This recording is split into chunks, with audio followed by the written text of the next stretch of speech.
الحمد لله وكفى والصلاة والسلام على عباده الذين اصطفى خصوصا على أفضلهم وخاتم النبيين محمد الأمين وعلى آله وصحبه أجمعين وبعد.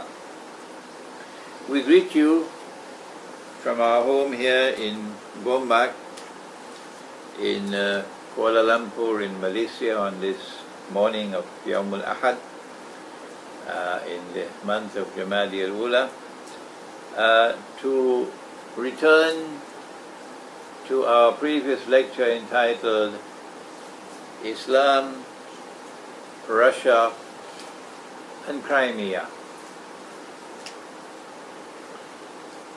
One of the main points we made in that lecture was that the successful return of the territory of Crimea to the Russian Federation after it was mysteriously gifted by the Soviet Union, probably midnight one Sunday night when everybody was asleep. So the Crimean people woke up next morning to find that they no longer belong to Russia. Nikita Khrushchev has decided that now you're Ukrainians. So Crimea becomes Ukrainian territory, and the Ukrainian people who are now shouting from the mountaintops and calling for NATO to intervene and shamelessly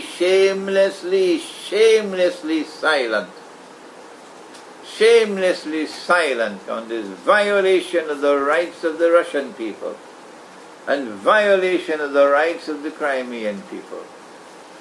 The Ukrainians don't want to talk about this. It's not convenient for them. It is inconvenient to talk about it. There is no integrity in that. No. They just gifted it. The Soviet Union just gifted Crimea to Ukraine.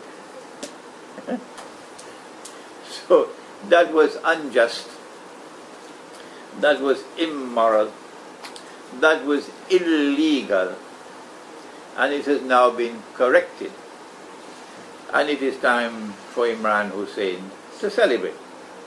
Because this correction of this enormous injustice done to Russia and to the people of of Crimea, and the successful return of Crimea to Russia, we said in our last lecture, represents the first and the most significant setback the Zionist movement has ever experienced since it came into being more than 100 years ago.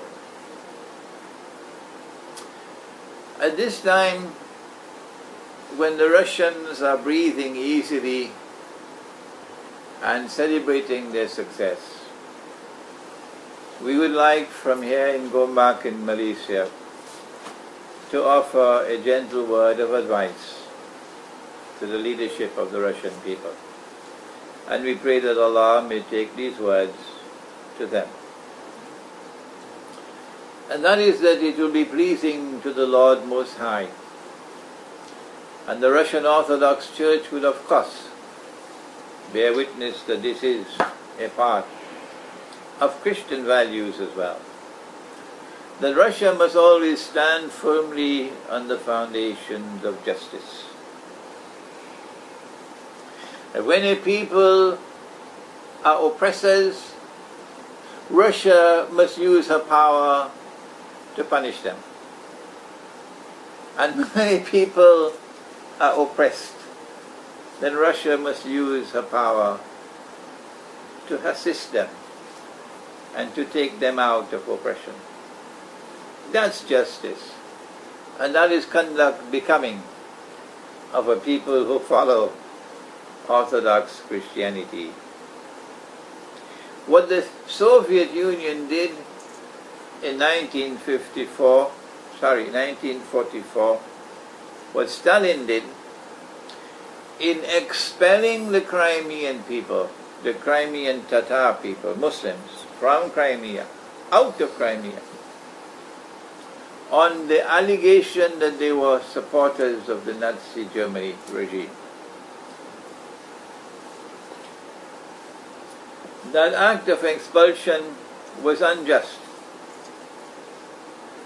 If there were a few Tatars who acted in that way and you wanted to take action against them, that's your right.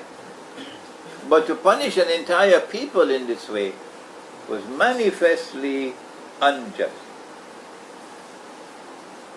They suffered. Every Russian knows that.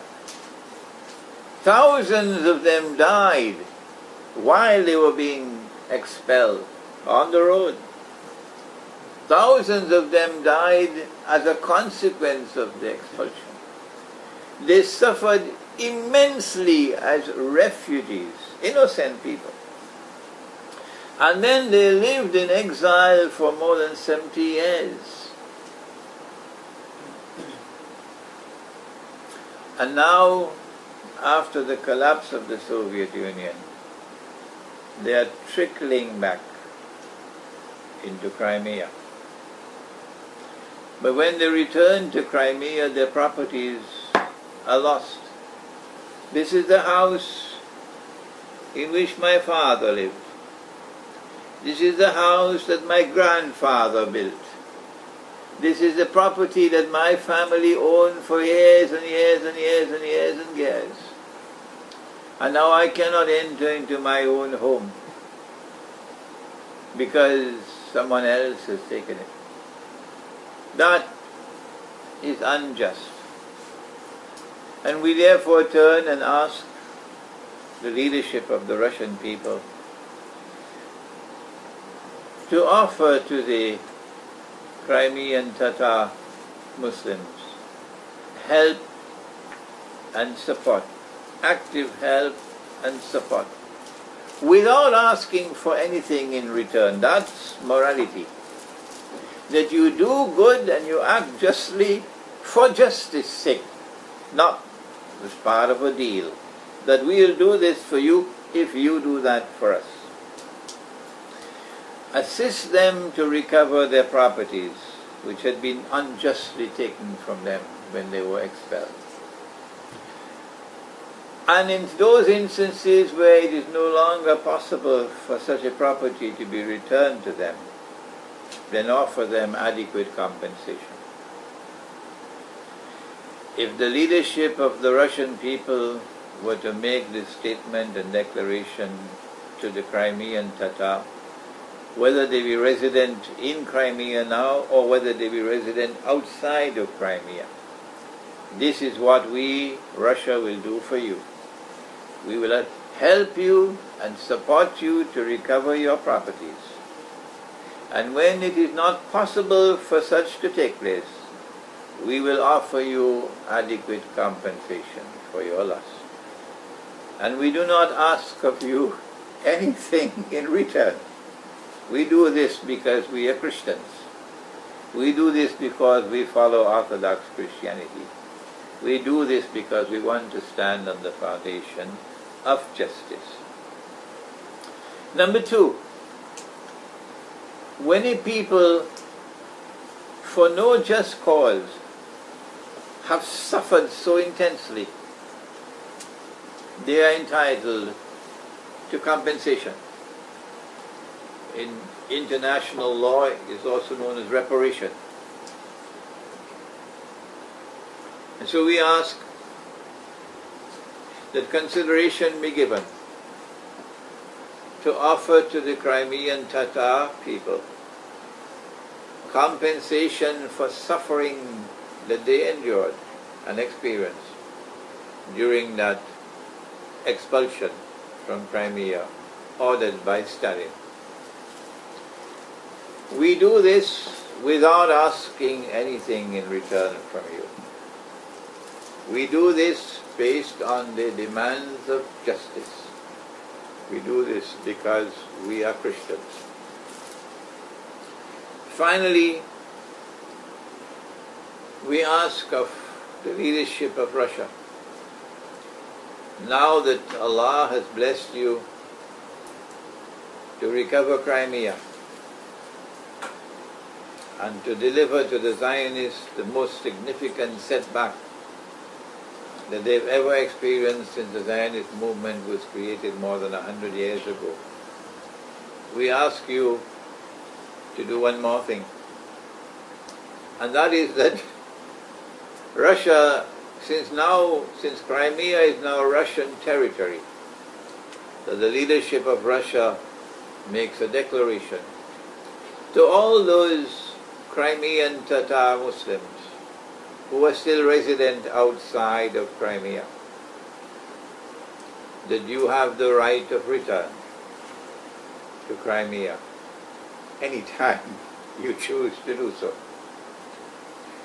And when you want to come back to Crimea, we will assist you in every way possible to make that return as easy as we can make it and as pleasant as we can make it.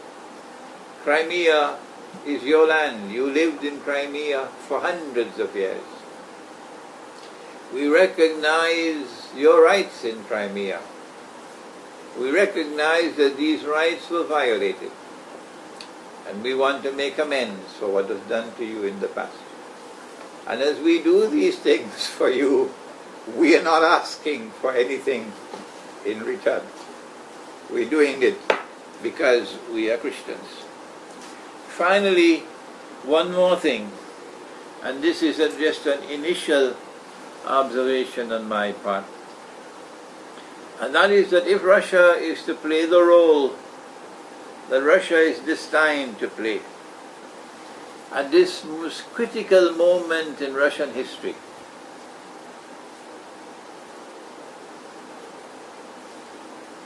at this most critical moment in Russian history,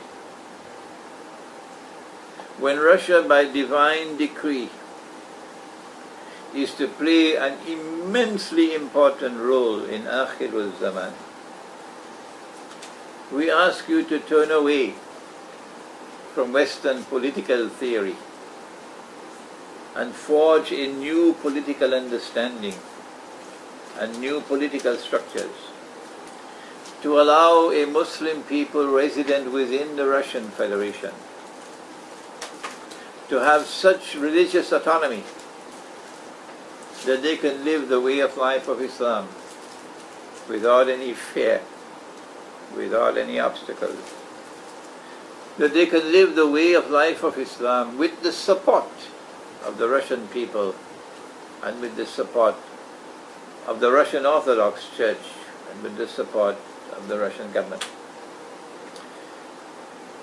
It should not be difficult for those of you who listen to me that if this policy is adopted, and this is only my initial observation on it, there is more to be done on it.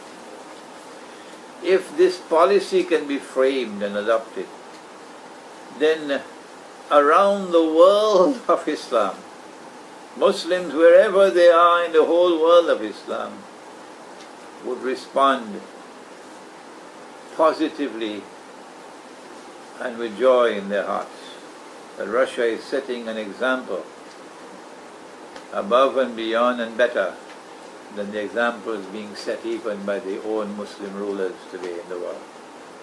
We pray that Allah may take these words of ours, these humble words, to the leadership of the Russian people, to the leadership of the Russian Orthodox Church, and to the Russian people, and that these words may germinate, and from these words may emerge flowers, inshallah, that will blossom tomorrow. رَبَّنَا تَقَبَّلْ مِنَّا إِنَّكَ أَنْتَ السَّمِيعُ الْعَلِيمُ وَتُبْ عَلَيْنَا يَا مَوْلَانَا إِنَّكَ أَنْتَ التَّوَّابُ الرَّحِيمُ بِرَحْمَتِكَ يَا أَرْحَمَ الرَّاحِمِينَ آمين.